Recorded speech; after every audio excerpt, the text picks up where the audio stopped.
So இந்த வாட்டி big பாஸ்ல வந்து என்ன ஸ்பெஷல் இருக்கு போகுது சீசன் 9ல? ஆணியே புடுங்க வேணாம். அரோரா சிங்க்லர் இருக்காங்க அப்படின்னு ஒரு பக்கம் சொல்றாங்க. விஜே பாரு, விஜே சோபனா, சபரி, புவியரசன், இந்த மாதிரி சில பேர்லாம் தம்பி விஜய் டிவி வந்து எப்போ வேலை விட்டு வந்தீங்க?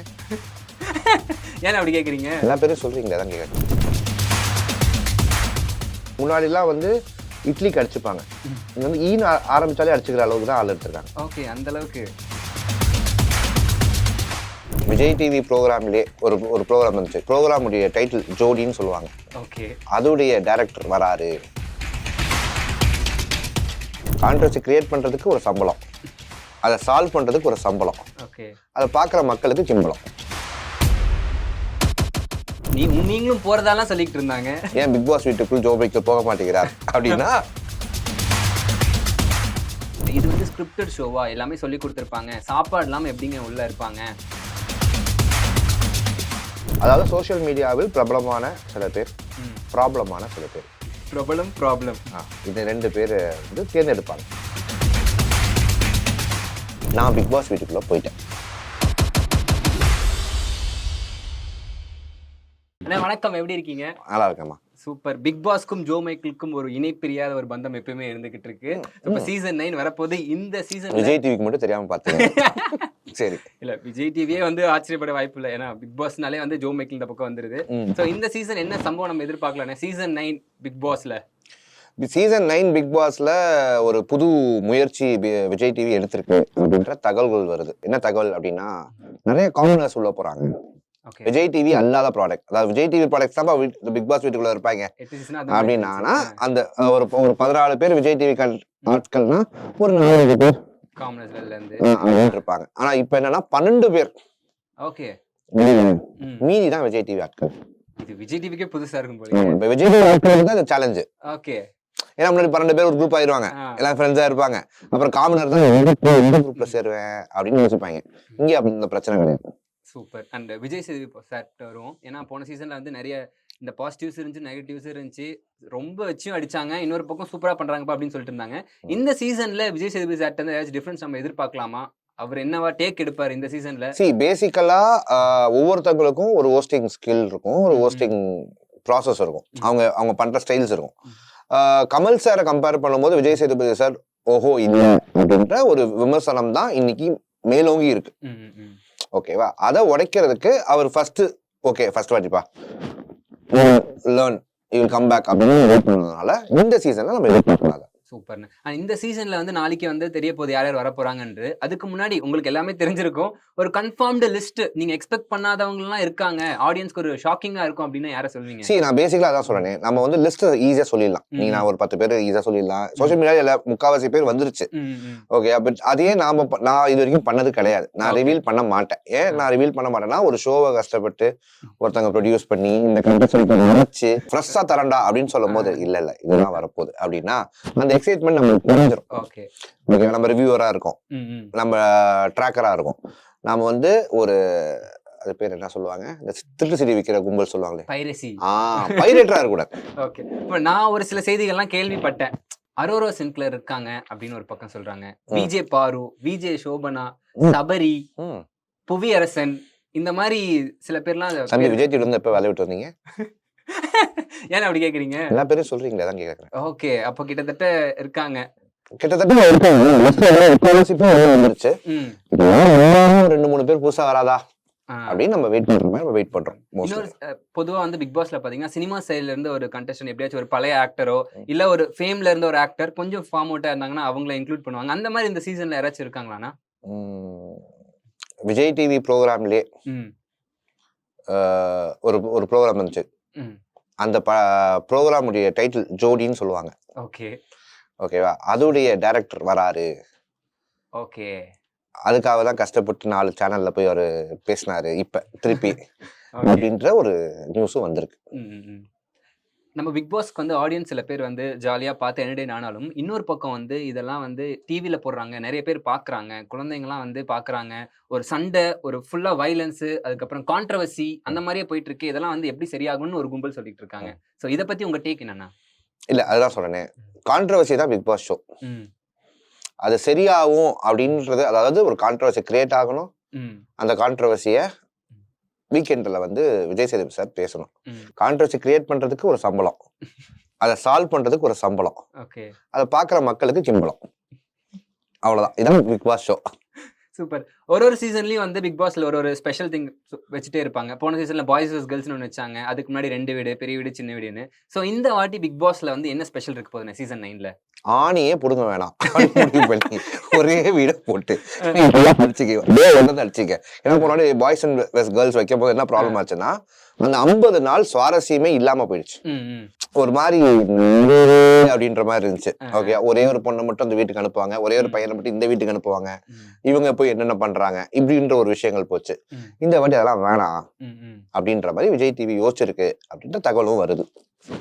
இப்போ நிறைய பேருக்கு வந்து ஒரு டவுட் இருக்கணும், காமனர்ஸ் எல்லாமே பார்க்குறவங்களுக்கு வந்து இது வந்து ஸ்கிரிப்டட் ஷோவா, எல்லாமே சொல்லி கொடுத்துருப்பாங்க, சாப்பாடு இல்லாமல் எப்படிங்க உள்ள இருப்பாங்க, அந்த அவங்க பண்ணுற ரேஷனுக்கு அவ்வளோ பெரிய செலிபிரிட்டிஸ் படத்துல நடிச்சிருக்காங்க, ஒரு ஃபேமாக இருக்காங்க, அவங்க போயிட்டு சாப்பாடுக்குலாம் வந்து இந்த மாதிரி கேட்டுட்டு இருப்பாங்களா அப்படின்னு சில டாக்ஸ் இருக்கு. இது ஃபுல்லாக ஸ்கிரிப்டட் தான் அப்படின்னு இருக்கு. ஒரு ரிவ்யூவரா நீங்கள் ஜென்ரலாக கனெக்டிவிட்டி இருக்கனால கேட்குறேன், இது பிக் பாஸ் ஷோ எப்படி?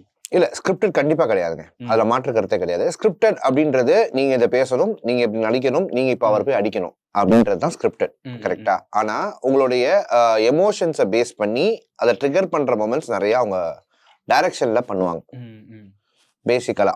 ஓகேவா? ஸோ அந்த டைரக்ஷன்ஸ் பண்ணும்போது உங்களுக்கு ஆட்டோமேட்டிக்காவே நீங்க ட்ரிகர் ஆகுவீங்க. ஓகே. இப்ப பேசிக்கலா நான் வந்து ஒரு பியூர் நான் வெஜிடேரியன் அப்படின்னு வச்சுங்க, நான் பிக் பாஸ் வீட்டுக்குள்ள போயிட்டேன். ஒரு கேள்வி, நீங்களும் போறதாலாம் சொல்லிட்டு இருந்தாங்க, முன்னாடி உட்காந்துருக்கேன். நான் பிக் பாஸ் வீட்டுக்குள்ள போயிட்டேனே வச்சுக்கேன். ஓகேவா? இப்ப நான் உள்ள போயிட்டேன்னா 5 நாள் அவங்க வந்து வெஜ் போடுவாங்க. ஓகேவா? எனக்கு வந்து ரொம்ப நேரம் ஆகுது ட்ரிகர் கான்ட்ரோவர்சியில கிரியேட் பண்ண. ஒரே நாளே சண்டே போடுவாங்க. ஏன்னா சாப்பாடு ரொம்ப முக்கியம். ஓகேவா? ஸோ இது என்னுடைய பெரிய பிரச்சனையா, ஏன் பிக் பாஸ் வீட்டுக்குள் ஜோ மைக்கேல் போக மாட்டேங்கிறார் அப்படின்னா இதெல்லாம் மெயின் ரீசன், சோறு முக்கியங்க அப்படின்றதுதான். ஆனா இந்த மாதிரி நிறைய பேருக்கு இருக்கும். ஓகேவா? இப்ப விதவிதமா ஆர்டர் பண்ணி சாப்பிட்டவன் இருப்பான், வீட்டுல சொன்னா செஞ்சு தர்ற மாதிரி இருப்பாங்க. இப்ப அது எதுவுமே அங்க இருக்காது, நீ தான் செஞ்சுக்கணும், நீங்க தான் பண்ணிக்கணும் அப்படின்னும் போது இந்த காமனர்ஸ் தான் உள்ள போனதுனால இந்த வாட்டி அந்த ஒரு பெரிய ஃபீல் இருக்காது. ஏன்னா இந்த ரேஷன்லாம் பழக்கப்பட்டிருக்கும். ஓகே, ஏன்னா எல்லாருமே தனியாக வந்து சென்னையில் இருந்து அவங்க வாழ்க்கையை நடத்தி ப்ரிப்பேர்டா இருப்பாங்க. ஸோ சர்வை பண்ணிடுவாங்க. சர்வைவருக்கு போன அக்கா கூட போயிருக்காங்க போல, ஸோ அவங்க சர்வைவர் ஆயிடுவாங்க. ஸோ அந்த மாதிரி விஷயங்கள் நடக்கும். ஆனால் இந்த பிக் பாஸோட ஆடிஷன் ப்ராசஸே ஒரு பெரிய ப்ராசஸாக இருக்கும். ஒரு 4-5 ரவுண்டு வச்சு அவங்கள ஒரு சில ப்ராசஸ்லாம் பண்ணி தான் எடுப்பாங்க அப்படின்னு சொன்னாங்க. இந்த ஆடிஷன் ப்ராசஸ் பற்றி உங்களுக்கு தெரிஞ்ச ஏதாச்சும் இருந்தால் சொல்லுங்கண்ணே. ஆடிஷன் ப்ராசஸ்லாம் எனக்கு தெரிஞ்சு வந்து பெரிய ப்ராசஸ்லாம் கிடையாதுங்க. அதாவது சோஷியல் மீடியாவில் பிரபலமான சில பேர், ப்ராப்ளமான சில பேர். ப்ராப்ளம் இந்த 2 பேர் வந்து தேர்ந்தெடுப்பாங்க. அது ஒரு லெவல் ஆஃப் டீம், எல்லா ஆஃபீஸ்லயும் இருக்கிற மாதிரி. அவங்க வந்து உங்களுக்கு ஒரு 100-150 ப்ரொஃபைல் கொடுக்குறாங்கன்னு வச்சுங்களேன். அப்ப அதுல இருந்து ஒரு டீம் வந்து ஷார்ட் லிஸ்ட் பண்ணும், அது இன்னொரு டீம் ஷார்ட் லிஸ்ட் பண்ணும். ஷார்ட் லிஸ்ட் பண்ணிட்டு ஒரு 50 பேர் 40 பேர் இருக்கும்போது அவங்க அத்தனை பேரையும் இன்டர்வியூ கூப்பிட்டு அதுல 20 பேரை செலக்ட் பண்றது தான் ஜென்ரலா. நம்ம எப்படி ஒரு கம்பெனிக்கு வேலைக்கு போறோம், ஷார்ட் லிஸ்ட் பண்ணுவாங்களோ 105 நாள் வேலை வாய்ப்பு திட்டத்துல ஜாயின் பண்றவங்க அதே மாதிரி பண்ணுவாங்க. சில பேர் ரொம்ப இவங்கெல்லாம் எதுக்கு இப்போ இன்டர்வியூ எடுத்துட்டு இவங்க வந்தாலே போதும் அப்படின்றவங்களுக்கு இன்டர்வியூவே கிடையாது, டைரக்டா அடிச்சாங்க அப்பாயின்மெண்ட் ஆர்டர் அந்த மாதிரி. அதுக்கப்புறம் பாத்தீங்கன்னா விஜய் டிவி வந்து சில பேர்லாம் உள்ள வந்துட்டு வரவங்க சொல்லுவாங்க, அண்ட் ஜென்ரலா சில பேர் சொல்லி நான் கேள்விப்பட்டிருக்கேன், விஜய் டிவி வந்து ஒருத்தங்களை வந்து அவங்களை ஹிட் பண்ணணும்னு நினைச்சிட்டாங்கன்னா அவங்களுக்கு ஃபேவரட்டா வந்து இந்த பிக் பாஸ்லேயே ஆகட்டும் சில எபிசோட்ஸ் எல்லாமே 1 hour தான் எபிசோட் நம்ம காட்டுறாங்க. அதுல அவங்க அடிப்படாத வகையில, அவங்க வந்து கான்ட்ரவர்சியில மாட்டாத வகையில, அவங்கள சேஃப் கார்ட் பண்ற வகையில சேஃப் பண்றதும் இருக்கான, அப்படி இருக்கா? அந்த மாதிரி நடக்குதா? சில சீசன்ல நடக்கும், சில சீசன் நடக்காது. அதாவது ரொம்ப நெகட்டிவா காட்டக்கூடாது அப்படின்றது அவங்க ப்ராடக்ட்ஸை அவங்க பாதுகாக்கிறது நடந்துட்டு இருக்கு. ஓகேவா? சில ஷோக்கு தேவை. இப்ப நம்ம இந்த நெகட்டிவா போட்டா இவங்களால தான் ஷோ ரன் ஆகிட்டு இருக்கு, இந்த நெகட்டிவா போட்டால் அது பிராக் ஆயிரும், அப்போ இவங்க வெளில போயிடுவாங்க, அப்போ அந்த ஷோ நிற்காது அப்படின்ற தாட்டும் இருக்கலாம். ஸோ பேசிக்கலாக நம்ம ஒரு ஷோ நடத்தினா எப்படி யோசிப்போம், இது எல்லா போட்டு எடுக்கிறாங்க, நம்ம யோசிக்க வேணாமா? சூப்பர். அண்ட் ஒரு வாட்டியும் கண்டஸ்டன்ஸை செலக்ட் பண்ணுறப்போ வந்து ஒரு க்ரைட்டீரியா வச்சுருப்பாங்க, இவங்க வந்து கொஞ்சம் லவ்லி கப்பிள்ஸாக இருக்கணும், மேரிட் ஆகாத யங்ஸ்டர்ஸு, இவங்களை கவர் பண்ணுற வகையில் சண்டை போடுற மாதிரி ரொம்ப கான்ட்ரவர்சியான 2-3 பேர் அப்படி இருக்கும். ஸோ இந்த சீசனில் காம்னஸ்ன்னு சொன்னீங்க. ஸோ அது நல்லா இருக்குமா? கான்ட்ரோவர்சியா இருக்குமா? இந்த சீசன்ல எப்படி இருக்கும்னா அது? கண்டிப்பாவே இருக்கும். ம், ம். இந்த சீசன்ல வந்து முன்னாடிலாம் வந்து இட்லிக்கு அடிச்சுப்பாங்க. ம். இங்க வந்து ஈன்னு ஆரம்பிச்சாலே அடிச்சுக்கிற அளவுக்கு தான் ஆள் எடுத்திருக்காங்க. ஓகே. அந்த அளவுக்கு. ஆமா. வெயிட்டா தான் எடுத்திருக்காங்க. ஏன்னா ம். ஒவ்வொருத்தவங்களுக்கும் ஒவ்வொரு ஈகோவ டிராவல் பண்ணுவாங்க. ம், ம். தான் தான் பெஸ்ட் அப்படின்றத ப்ரூவ் பண்றதுக்கு ட்ரை பண்ணுவாங்க. ஓகே. ஏன்னா அவங்க எல்லாருக்குமே ஒண்ணு புரிஞ்சு போச்சு. சண்டை போட்டா தான் அந்த வீட்ல இருக்க முடியும். ம், ம். அமைதியா இருந்தா அந்த வீட்ல தங்க முடியாது. ம், ம். அப்படின்ற தாட் ப்ராசஸ்ல இருக்கவங்களும் இருக்காங்க. அமைதியா இருந்து 100 நாள் வரைக்கும் இந்த ஷோல இருந்தவனும் இருக்காங்க. அமைதியா இருந்து எந்த கான்ட்ரோவர்சிலயும் மாட்டாம வின் பண்ணவங்களும் இருக்காங்களானே? யாரு? ரித்திகா. ரித்திகா. ராஜுவும் பெருசா எந்த ராஜு கான்ட்ரோவர்சில மாட்டல. பட் அந்த ஷோக்கு வந்து நிறைய என்டர்டெயின்மென்ட் குடுத்தாரு. ஒரு ஜாலியான வகையில. ஒண்ணுமே பண்ணாம 100 நாள் இருந்தவங்கலாம் இருக்காங்கல்ல. ஆ. அவங்களும் இருக்காங்க. அதுவும் இருக்கு. சூப்பர். அண்ட் தென் ஒரு டாஸ்க்கும் வந்து போன வாட்டி டாஸ்க் நல்லா இல்ல அப்படின்னு சொல்லிட்டு இருந்தாங்க. ஒரு பிக் பாஸ் 1ல இருந்து ஆரம்பிச்சா டாஸ்க் அப்ப இருந்ததுக்கும் இப்ப வந்து ரொம்ப குறைஞ்சிட்டே போகுதுன்றாங்க. சீசன் 9ல அந்த மாதிரிலாம் இருக்குமாண்ணே? டாஸ்க் கொஞ்சம் இம்ப்ரூவைஸ் பண்ணுவாங்களா? இல்ல புது கடைய பாரிஸ்ல காசு சீட்டுக்கு பக்கத்துல இன்னொரு கடையை அவங்க பார்த்திருக்காங்க. புது வெண்டார் வந்திருக்காங்கன்னு நினைக்கிறேன். நல்லா இருக்கும்னு நினைக்கிறேன். டீம் இறக்கியிருக்காங்க. சோ கொஞ்சம் அந்த குறைகள் எல்லாமே நிறை செய்யப்படும் இந்த சீசன்ல அப்படின்னு நம்ம நம்புவோம். நம்பிக்கை தான் வாழ்க்கை. நம்பிக்கை தான் வாழ்க்கை. சூப்பர். அண்ட் பிக் பாஸ் ஒரு பக்கம் வந்துச்சுன்னா, அத வச்சு நெறைய இடத்துல வந்து நெறைய விஷயங்கள் போய்க்கிட்டு இருக்கும். ஃபார் எக்ஸாம்பிள் வந்து ஒரு ஷோ நடக்குதுன்னா, அந்த 1 ஹவர் ஷோவ வச்சு நெறைய இடத்துல பிசினஸ் போயிட்டு இருக்கும். நெறைய இடத்துல வந்து அதுக்கான பாசிட்டிவ்ஸ், நெகட்டிவ்ஸ் மக்களிடையே ரொம்ப ஊறி போற ஒரு ஷோ மாரி பார்த்துக்கிட்டு இருக்காங்க. அந்த அளவுக்கு பிக் பாஸ் அட்ராக்ஷன் தேவையா? தேவையா அப்படின்னு கேட்டீங்கன்னா, அஸ் எ ரிவ்யூவரா நானே சொல்றேன் தேவையில்ல. ஓகே. ஆனா, நம்ம வந்து ஒரு மீடியம்ல நம்மளுக்கு ஏதாவது ஒரு விஷயத்த நம்ம பார்க்குறோம், நம்ம டைம் ஸ்பெண்ட் பண்றோம் அப்படின்னா, நம்மளால அதுல ஏதாவது ஒரு நல்லது எடுத்துக்க முடியுமா? ம். நம்ம வாழ்க்கைக்கு அப்படின்றத நம்ம பார்ப்போம். ஸோ அந்த மாதிரி பிக் பாஸ பார்க்குறாங்க நிறைய பேர் இருக்காங்க. அவங்களுக்கு வந்து அவங்க தன்னை கோரிலேட் பண்ணிப்பாங்க. இந்த கண்டஸ்டன்டோட என்ன கோரிலேட் பண்ணிப்பாங்க. நான் தான் அது அப்படின்னு நினைச்சுப்பாங்க. சந்திரமுகியா மாறின மொமெண்ட் அந்த மாதிரி. ஸோ இதுல அவங்களுக்கு தெரியாமயே அவங்க சப்போர்ட் பண்ண ஆரம்பிப்பாங்க. அவங்க அதுக்கு அடிக்ட் ஆவாங்க. ஓகே, இந்த வாட்டி ப்ரோமோவே என்னது? ஒண்ணுமே புரியலையே. கரெக்டா? ஆமா. அவங்களுக்கே புரியல. ஓகே. அதுதான் அவங்க சொல்ல வராங்க. இந்த ஷோல எனக்கு ஒண்ணுமே புரியல. இருந்தாலும் அந்த ஷோவை நாங்க சீசனா பண்றோம்.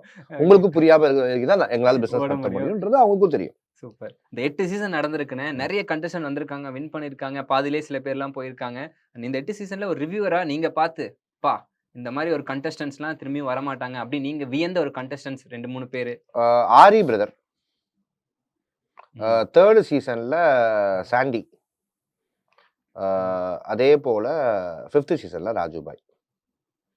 இந்த 3 பேரும் வந்து ரிப்ளேஸ் பண்ண முடியாத ஒரு ஆமா. இது வரைக்கும் இவங்க வந்து தனியா ஒரு ரூட் இருந்திருக்கு. சூப்பர் அப்படின்னு தோணுது. Done done. இப்போ 9th சீசன் வரப்போகுது. மக்கள் உடனே எல்லாம் 3மே ஆனா சொல்லிட்டாங்க.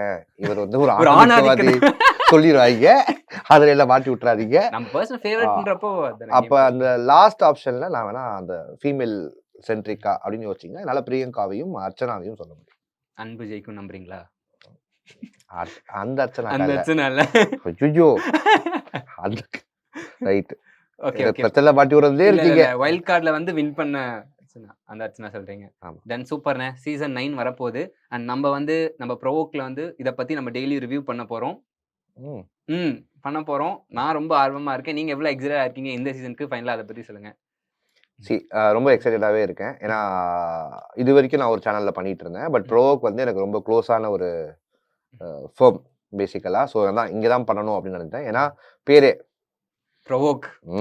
ஸோ நம்மள ப்ரோவோக் பண்ணோம், நாம ஷோவை ப்ரோவோக் பண்ணுவோம் அப்படின்ற மாதிரி இருக்கிறதுனால ஸோ வெயிட்டாவே இந்த சீசனை 100 நாள் 105 நாள் நம்ம ப்ரோவோக்கோட தொடர போறோம் அப்படின்னு நினைக்கும் போது ரொம்ப சந்தோஷமா. Super. Big boss wishes Jo Michael. Provoke டிவில ப்ரோவோக் பண்ண அண்ணன் ரெடியானே? நீங்க ரெடியா? சூப்பர்ண்ணே. ரொம்ப சந்தோஷம். Thank you so much. டெய்லி நம்ம பேசுறோம். நன்றி.